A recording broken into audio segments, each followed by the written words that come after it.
Welcome to அம்மாஸ் kitchen. நம்ம இன்னைக்கு பார்க்க போறது பாத்தீங்க அப்படின்னா ஸ்வீட் ரெசிபி தான் பார்க்க போறோம். நல்ல வாயில வச்சதுமே கரைஞ்சு போகிறது மாதிரி நெய் மைசூர் பாக்கு எப்படி செய்யறதுன்னு தான் இன்னைக்கு நம்ம பார்க்க போறோம். இது செய்யறதுக்கு ரொம்ப ரொம்ப சுலபம், பிகினர்ஸ் கூட செய்யலாம். ஒரு சில டிப்ஸை ஃபாலோ பண்ணீங்க அப்படின்னா இதே மாதிரி நல்ல சாஃப்டான மைசூர் பாக்கை நீங்களும் செய்யலாம். அது எப்படி செய்யறதுன்னு பாக்குறதுக்கு முன்னாடி நம்ம சேனலை இனிமே நீங்க சப்ஸ்கிரைப் பண்ணல அப்படின்னா சப்ஸ்கிரைப் பண்ணிடுங்க. பக்கத்துல இருக்கிற பெல் பட்டனையும் மறக்காம கிளிக் பண்ணுங்க.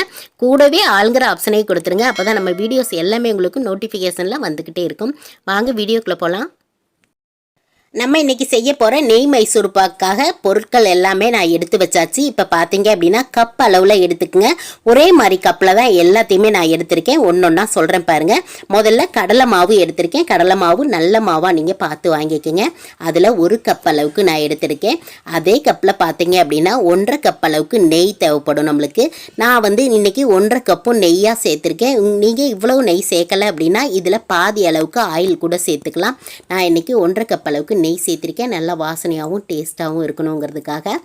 நம்ம எடுத்துருக்கிற 1.5 கப்பு நெய்யில் 1 கப்பு நெய்யை நல்ல மிதமான சூட்டில் வச்சுருக்கேன். 1/2 கப்பு நெய்யை பார்த்தீங்க அப்படின்னா நல்லா ஆற வச்சுருக்கேன். இந்த ஆற வச்ச 1/2 கப்பு நெய்யை நம்ம கடலை மாவு கூட கரைச்சி எடுத்துக்க போகிறோம். அது கூடவே பார்த்தீங்க அப்படின்னா 1.25 கப்பு அளவுக்கு சர்க்கரை எடுத்திருக்கேன். 1 கப்பு கடலை மாவுக்கு 1.25 கப்பு சர்க்கரை எடுத்தோம் அப்படின்னா சரியாக இருக்கும். இந்த கப்பில் தான் நான் 1.25 கப்பு சர்க்கரை அளந்துட்டு இந்த கப்பில் எடுத்து வச்சுருக்கேன். இவ்வளோதான் நம்மளுக்கு பொருட்கள் எல்லாமே எடுத்து வச்சாச்சு. அப்புறம் கூடவே பார்த்தீங்க அப்படின்னா நெய் மைசூர் பாக் செஞ்சதுக்கப்புறம் எடுத்து ஊற்றுறதுக்காக ட்ரேவும் ரெடி பண்ணி எடுத்து வச்சுக்கோங்க. கொஞ்சம் ஆழமாக இருக்கிறதா இருந்துச்சு அப்படின்னா பீஸ் போடுறதுக்கு நல்லாயிருக்கும். நான் இதில் நெய் தடவி எடுத்து வச்சுருக்கேன். இது எல்லாத்தையும் ரெடி பண்ணிவிட்டு அதுக்கப்புறமா நான் செய்ய ஆரம்பிச்சுக்கலாம்.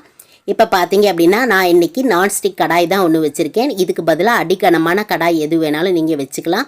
இதில் 1 கப் அளவுக்கு எடுத்து வச்சுருக்கோம் இல்லையா கடலை மாவு, அதை வெறும் வாணலியில் சேர்த்துட்டு கொஞ்சம் பச்சை வாசனை போகிற அளவுக்கு வறுத்து எடுத்துக்கலாம். மீடியம் ஃப்ளேமில் வச்சுக்கிட்டு நல்லா கைவிடாமல் கலந்து விடுங்க. ஒரு 3-4 நிமிஷத்துக்கு நல்லா கலந்து விட்டால் போதும். கலர் எதுவும் மாறக்கூடாது. இப்போ பார்த்தீங்க அப்படின்னா கடலை மாவு நல்லா வறுபட்டுருச்சு. இதை எடுத்துக்கலாம். கடலை மாவை ஒரு 5 நிமிஷத்துக்கு நல்லா ஆற விட்டுட்டேன். அதுக்கப்புறம் இது மாதிரி ஒரு சல்லடை வச்சுட்டு சளிச்சு எடுத்துக்கலாம். இது மாதிரி சளிக்கிறதுனால நம்மளுக்கு கட்டிகள் இல்லாமல் இருக்கும். கலந்து விடுறதுக்கு ரொம்ப ஈஸியாக இருக்கும். அதனால இது மாதிரி சளிச்சு எடுத்துக்கலாம். இப்போ கடலை மாவை சளிச்சிட்டு இந்த பவுலுக்கு மாற்றியாச்சு. இதை நம்ம நெய் விட்டு கரைச்சி எடுத்துக்க போகிறோம். 1/2 கப்பு நெய் எடுத்து வச்சுருக்கோம் இல்லையா, அதை சேர்த்துட்டு நல்ல விஸ்கால இந்த மாதிரி கலந்து விட்டுறலாம். கட்டிகள் இல்லாமல் இருக்கும். செய்கிறதுக்கு ரொம்ப ஈஸியாக இருக்கும். இது மாதிரி கலந்து வச்சுட்டு செஞ்சோம் அப்படின்னா பிகினர்ஸ் கூட ரொம்ப ஈஸியாக பண்ணலாம். இப்போ பார்த்தீங்க அப்படின்னா கடலை மாவு கட்டிகள் இல்லாமல் நல்லா கலந்து விட்டாச்சு. இப்போ மாவு ரெடியாக இருக்குது.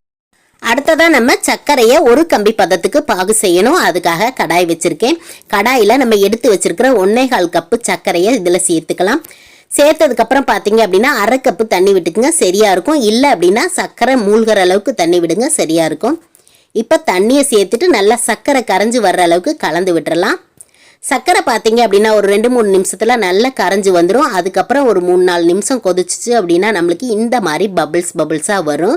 இந்த மாதிரி பபிள்ஸ் வந்ததுக்கப்புறமே நம்மளுக்கு கரெக்டான கம்பி பதம் வந்துடும். இப்போ தொட்டு பார்த்துக்கலாம். இந்த மாதிரி தொட்டு பார்க்கும்போது பாருங்கள் கம்பி மாதிரி உடையுது இல்லையா, இதுதான் கரெக்டான பக்குவம். இந்த டைம்லேயே நம்ம சேர்த்துடணும், இதுக்கு மேலே விடக்கூடாது. இப்போ பார்த்தீங்க அப்படின்னா நம்ம கரைச்சி வச்சுருக்கிற மாவை எடுத்து இதில் ஊற்றிக்கிட்டே கிளறி கொடுக்கலாம். இந்த மாதிரி எல்லாத்தையும் ஃபுல்லாக சேர்த்துட்டு ஒரு 2 நிமிஷத்துக்கு இந்த மாதிரி கலந்து கொடுத்துக்கிட்டே இருக்கணும். அதுக்கப்புறம் நம்ம எடுத்து வச்சுருக்கிற நெய்யில் கொஞ்சம் கொஞ்சமாக சேர்த்து அந்த நெய் எல்லாமே இழுத்துக்கிற வரைக்கும் கலந்து விடணும். அதுக்கப்புறம் இழுத்ததுக்கப்புறம் பார்த்தீங்க அப்படின்னா மறுபடியும் நெய் விடணும். இப்போ பார்த்தீங்க அப்படின்னா தெரியும் நான் நெய் எல்லாமே இழுத்துக்குச்சு. அதுக்கப்புறம் இப்போ நெய் விட்டுக்கலாம். கொஞ்சம் கொஞ்சமாக நம்ம எடுத்து வச்சுருக்கிற 1 கப்பு நெய்யையும் 4 தடவை 5 தடவையாக இந்த மாதிரி கொஞ்சம் கொஞ்சமாக விட்டுக்கணும். கொஞ்சம் கொஞ்சமாக விட்டுட்டே கலந்து கொடுத்துக்கிட்டே இருக்கணும். இந்த மைசூர் பாக்கில் மெயினான பாட்டை பார்த்தீங்க அப்படின்னா இந்த மாதிரி நம்ம பாகு வந்ததுக்கப்புறம் கடலை மாவு சேர்த்துட்டு கலந்து கொடுக்கறது தான். கைவிடாமல் கலந்து கொடுக்கணும். அதே மாதிரி ரொம்ப ஹை ஃப்ளேம்லேயும் வைக்காதீங்க, ரொம்ப சிம்லேயும் வச்சுக்காதீங்க. மீடியம் ஃப்ளேம், மீடியம் ஃப்ளேமில் வச்சுக்கோங்க. அதுதான் கரெக்டாக இருக்கும். இந்த மாதிரி கலந்து கொடுத்துக்கிட்டே இருங்க, நிறுத்தாமல் கலந்து கொடுங்க.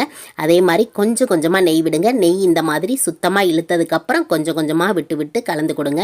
இப்போ கடைசியாக இருக்கிற நெய்யும் நான் விட்டாச்சு. இந்த மாதிரி விட்டதுக்கப்புறம் அதுக்கப்புறம் நல்லா கலந்து கொடுத்துக்கிட்டே இருக்கணும். இது பார்த்தீங்க அப்படின்னா நான்ஸ்டிக் இல்லையா, அதனால நல்லா ஒன்று சேர்ந்து நம்மளுக்கு சுற்றி வந்து இந்த மாதிரி பபிள்ஸாக வரும். அதே மாதிரி கொஞ்சம் ஒட்டாமல் வரும். இந்த மாதிரி வர்ற டைம் தான் கரெக்டான பக்குவம் நம்ம எடுத்து ஊற்றுறதுக்கு.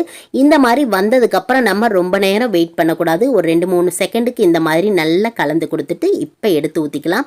பார்த்தீங்க அப்படின்னா நல்லா தெரியும். இந்த மாதிரி ஒட்டாமையும் வரணும். அதே மாதிரி நல்லா நுரைச்சிக்கிட்டு வருது பாருங்கள். இந்த பக்குவம் தான் கரெக்டாக இருக்கும்.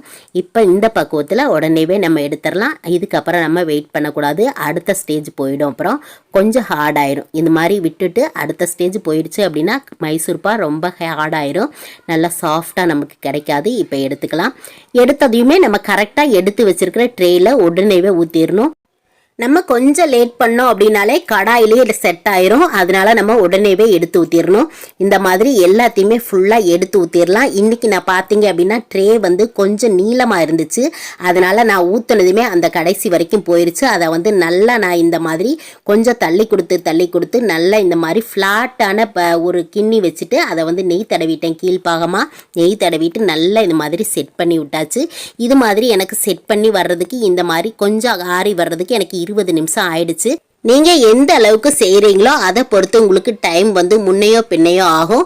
இந்த மாதிரி ஒரு கப் அளவுக்கு மட்டும் எடுத்தீங்க அப்படின்னா நம்ம ஊற்றுனதுக்கப்புறம் ஒரு 10-15 நிமிஷத்துலேயே நல்லா கோடு போட்டு விட்டுறலாம். நல்லா செட் ஆகிடும். செட் ஆகிடுச்சா அப்படின்னு பார்க்குறக்கு லேசாக நீங்கள் விரல்களால் அழுத்தி பாருங்கள். லேசாக சாஃப்டாக இருக்கையிலேயே நம்ம கோடு போட்டு விட்டுறணும். அந்த மாதிரி போட்டு விட்டுட்டோம் அப்படின்னா தான் எடுக்கிறதுக்கு நல்லா சுலபமாக இருக்கும். இப்போ நல்லா நெட்டு மாதிரி கோடு போட்டு விட்டாச்சு. அதுக்கப்புறமா குறுக்க வந்து நான் கோடு போட்டுக்கிறேன். உங்களுக்கு எந்த அளவுக்கு பீஸ் வேணுமோ அந்த அளவுக்கு போட்டுக்கலாம். நான் இன்றைக்கி கொஞ்சம் பெரிய பீஸாக நீல வாக்கில் இருக்கிற மாதிரி நான் போட்டுக்கிறேன். இப்போ மைசூர்பா எல்லாமே இந்த மாதிரி நீளமாக கோடு போட்டு விட்டாச்சு. அதுக்கப்புறமா ஒரு தட்டு வச்சு திருப்பிட்டோம் அப்படின்னா சுலபமாக நம்மளுக்கு எடுக்கிறதுக்கு வந்துடும்.